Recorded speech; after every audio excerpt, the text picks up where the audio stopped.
అందరికీ హాయ్ అండి. Harihara Veeramallu premiere show చూడడం జరిగింది. చాలా చాలా బాగుందండి. పవన్ కళ్యాణ్ గారి ఇంట్రడక్షన్ సీన్కే మీరు తెచ్చుకున్న పేపర్లన్నీ అయిపోతాయి. సినిమాలో ఇంకా హై ఇచ్చే సీన్లు చాలా చాలా ఉన్నాయన్నమాట. ముఖ్యంగా క్లైమాక్స్లో పవన్ కళ్యాణ్ గారు కంపోజ్ చేసిన ఫైటు, దాని వెనక కీరవాణి గారు ఇచ్చిన బ్యాక్గ్రౌండ్ స్కోరు లిటరల్గా మీ అందరికీ గూస్ బంప్స్ తెప్పిస్తాయి. ఆ హైతోనే మీరు అందరూ థియేటర్ నుంచి బయటకు వస్తారు.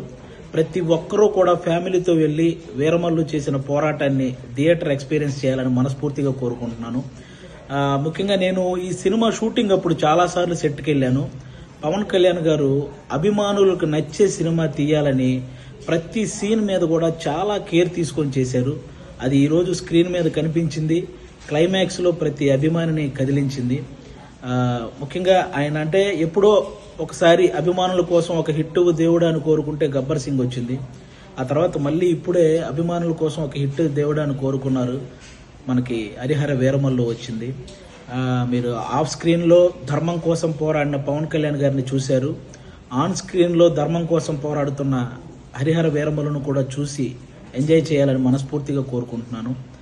మీరు గమనించే ఉంటారు, ఆయన సినిమా జీవితంలో ఎప్పుడు ఇవ్వనన్ని ప్రెస్ మీట్లు, ఎప్పుడు చేయనన్ని ఇంటర్వ్యూలు, అలాగే 2 ప్రీ రిలీజ్ ఈవెంట్లు, ఇవన్నీ ఓన్లీ సినిమా కోసం నిలబడ్డమే కాదు, ఏఎం రత్నం గారు అనే ఒక మంచి ప్రొడ్యూసర్ కోసం నిలబడ్డమండి.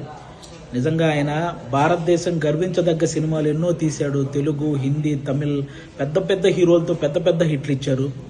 ఈరోజు పవన్ కళ్యాణ్ గారితో ఆయన పొలిటికల్ షెడ్యూల్ని దృష్టిలో పెట్టుకొని దానికి తగ్గట్టు సినిమా షెడ్యూల్ని వేసి అక్కడ పొలిటికల్ కెరీర్లో ఆయన ఒక మైలురాయి సాధించడానికి, అలాగే సినిమా కెరియర్లో ఇంకొక మైలురాయి సాధించడానికి తోడ్పడిన ఒక మంచి ప్రొడ్యూసర్ అండి ఏఎం రత్నం గారు.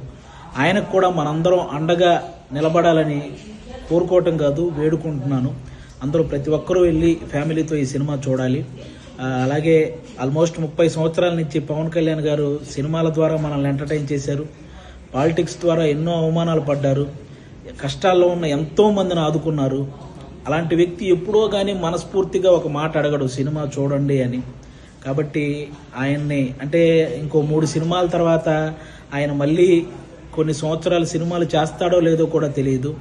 అలాంటి వ్యక్తికి మనం ఈ 3 సినిమాలు ఆయన గుర్తుంచుకునే విధంగా, ఆయన గుర్తు పెట్టుకునే విధంగా విజయాన్ని అందించాలని మనం మనస్ఫూర్తిగా కోరుకుంటున్నాను. పవన్ కళ్యాణ్ గారి అభిమానులందరూ, అభిమానులే కాదండి, మనస్ఫూర్తిగా నేను ఒక విషయం చెప్తున్నాను. ఆయనకి నాయకులతో వ్యతిరేకత ఉంటుంది, కానీ సాధారణ ప్రజలందరినీ కూడా సమానంగా చూసే వ్యక్తిత్వం ఆయనది. అది ఏ పార్టీ వాళ్ళైనా సరే.